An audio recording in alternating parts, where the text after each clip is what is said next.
நல்லதே நடக்கும் நல்லதே நடக்கும்.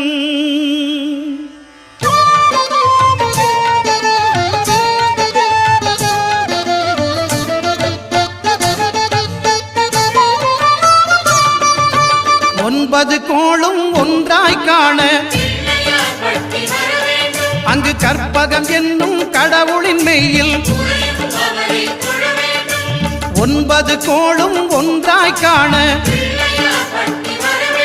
அங்கு கற்பகம் என்னும் கடவுளின் மெய்யில்